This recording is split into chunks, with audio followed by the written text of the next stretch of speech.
Bonjour, bienvenue, ravi de vous retrouver. Paris-Saclay TV, c'est toute l'actualité de votre territoire.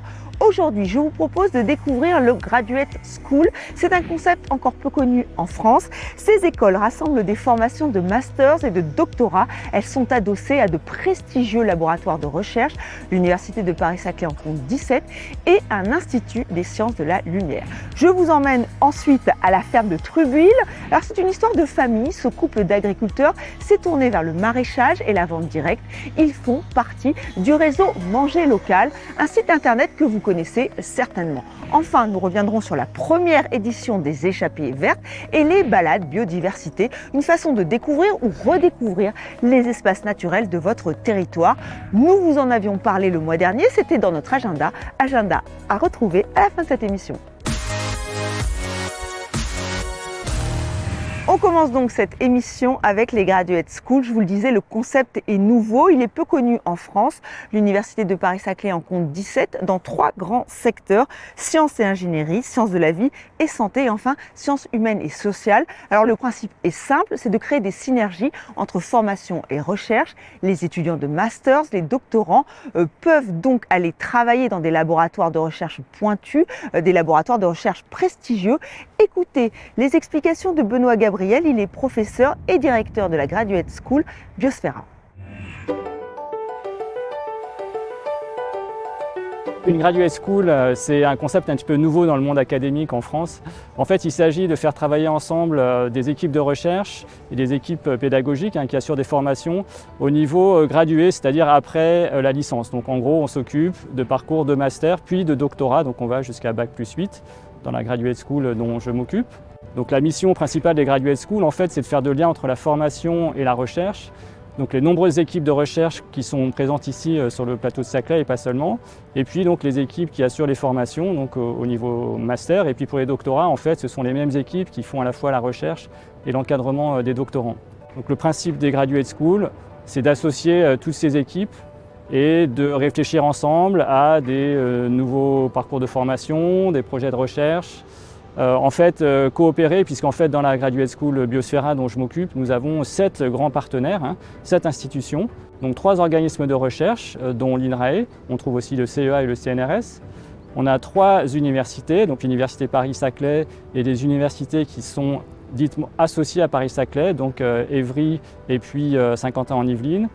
Et puis donc on a l'école d'ingénieurs AgroParisTech à laquelle j'appartiens.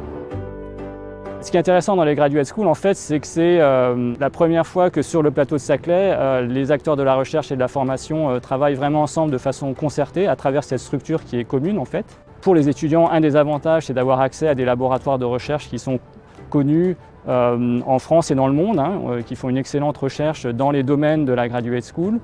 Et pour les équipes de recherche, inversement, ils seront plus impliqués en fait dans les formations et donc pourront encadrer des doctorants, des stagiaires et profiter en fait de cette synergie entre la formation et la recherche. Dans la Graduate School Biosfera, en fait, on s'intéresse à la biosphère, donc le vivant.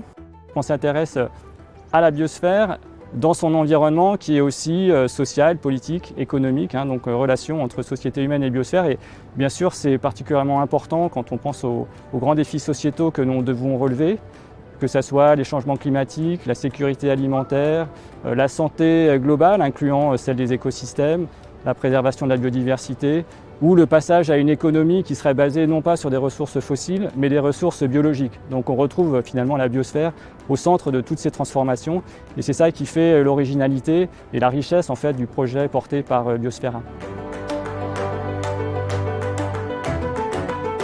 Vous qui vivez sur le plateau de Paris-Saclay, vous devez connaître le site internet Manger Local. La ferme Trubuil fait partie du réseau. Ce couple d'agriculteurs propose des fruits et des légumes de saison qu'ils vendent directement dans leur ferme. Leurs clients sont conquis. Regardez.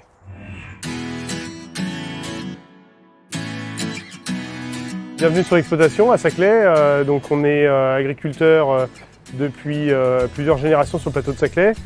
Donc on a connu les différentes évolutions liées à tous les enjeux de la région et du territoire de Saclay.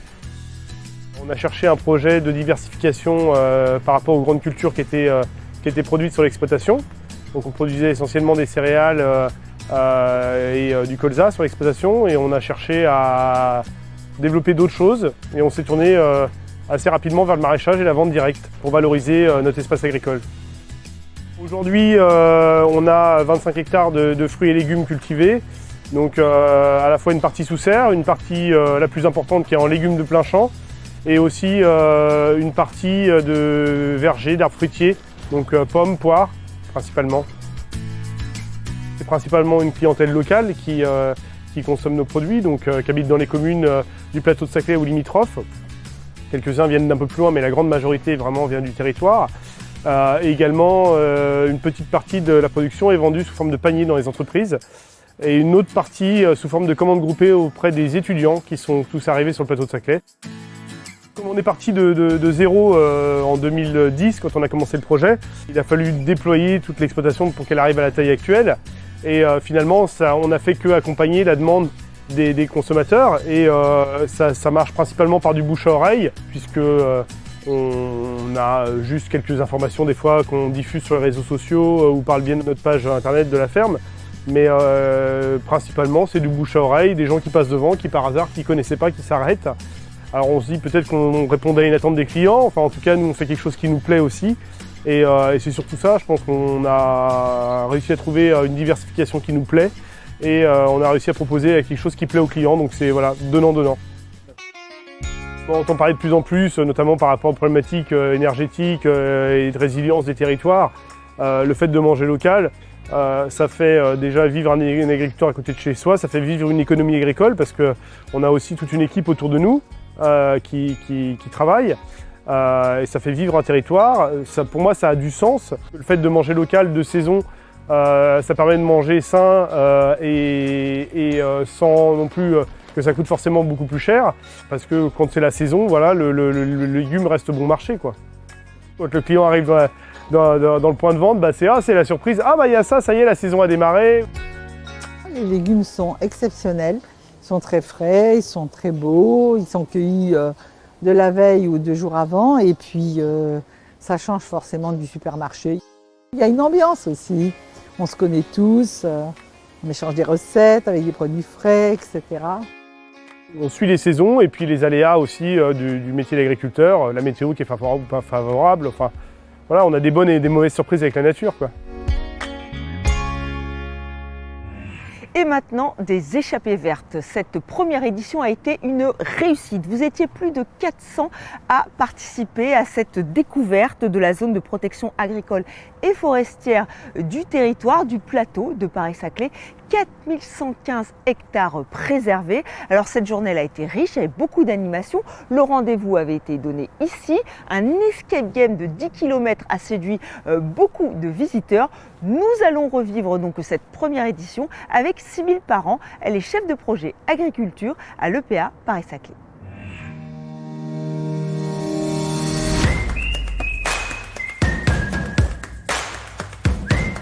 Aujourd'hui, c'est la première édition de l'événement Échappée verte, donc qui est une journée pour découvrir la zone de protection naturelle, agricole et forestière du plateau de Saclay. Donc cette zone, c'est 4115 hectares qui ont été préservés de l'urbanisation, donc qui sont constitués de 2500 hectares d'espaces agricoles et puis 1640 hectares d'espaces naturels et forestiers.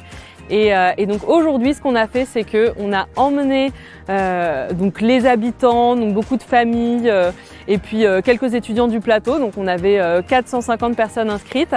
Donc on les a emmenés sur un parcours de 10 km, un escape game au cœur de la zone de protection pour découvrir cet espace qui est vraiment à proximité de ces nouveaux quartiers.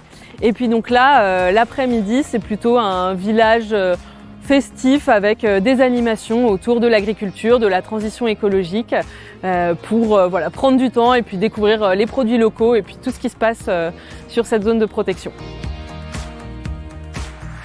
Nous, l'équipe d'organisation, on est vraiment contents de l'ambiance, très joyeuse, très festive.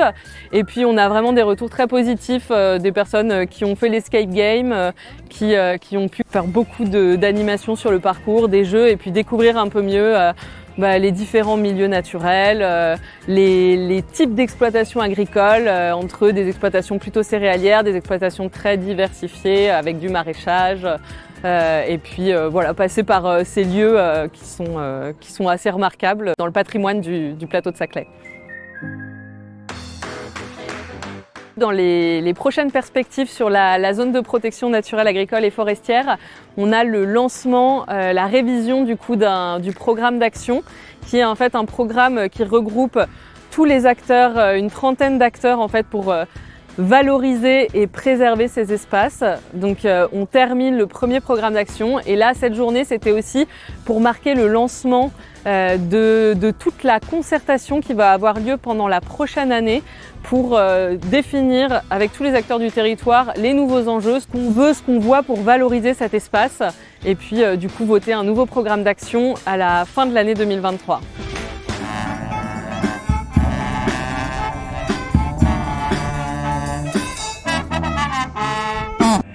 Ces espaces préservés sont aussi des espaces de respiration, des coins de nature où la faune et la flore peuvent respirer dans ces nouveaux quartiers qui émergent sur le territoire. Alors il y a des panneaux pédagogiques qui sont installés et qui donnent de précieuses informations et l'EPA Paris-Saclay vous propose des balades biodiversité. Nous avons rencontré Gwenelle Lequéré, elle est écologue et directrice du projet Confluence.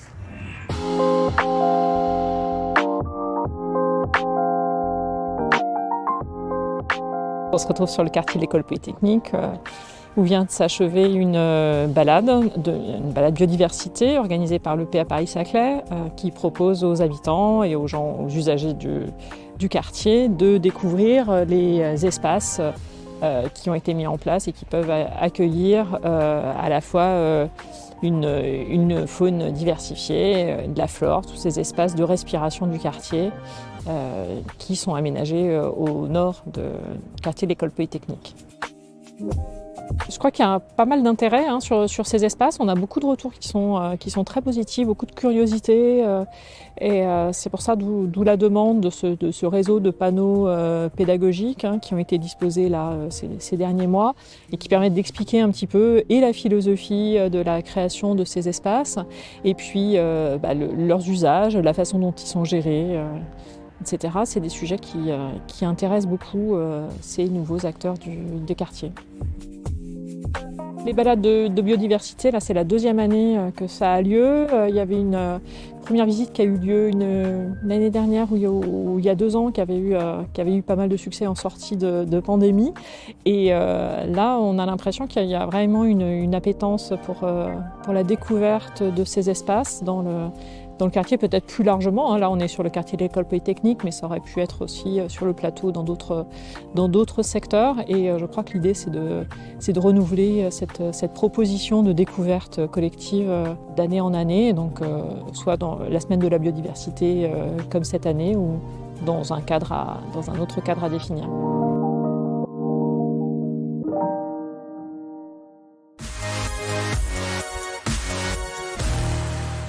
Pour être au courant de ces balades, de ces échappées vertes, il ne faut pas rater notre agenda. Le voici.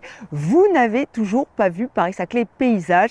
Eh bien, courez à la Maison de l'Architecture. Cette exposition itinérante s'y installe du 28 novembre 2022 au 9 janvier 2023.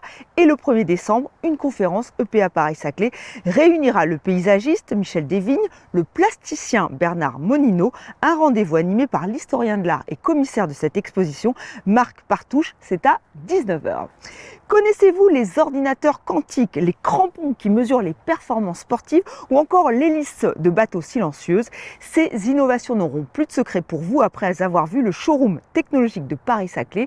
Le rendez-vous, c'est le 10 novembre. Sont présentées des jeunes entreprises et des technologies à la pointe de l'innovation. Enfin, Ski Club vous propose une offre unique d'incubation et d'accélération. Vous avez jusqu'au 25 novembre pour intégrer cet incubateur. Vous pourrez ainsi bénéficier d'un accompagnement personnalisé, individuel et collectif. Voilà, c'est la fin de cet agenda, c'est déjà la fin de cette émission. On se retrouve très vite pour un nouveau numéro de Paris-Saclay TV. Et d'ici là, restez informés sur le site epa-paris-saclay.fr. À très vite.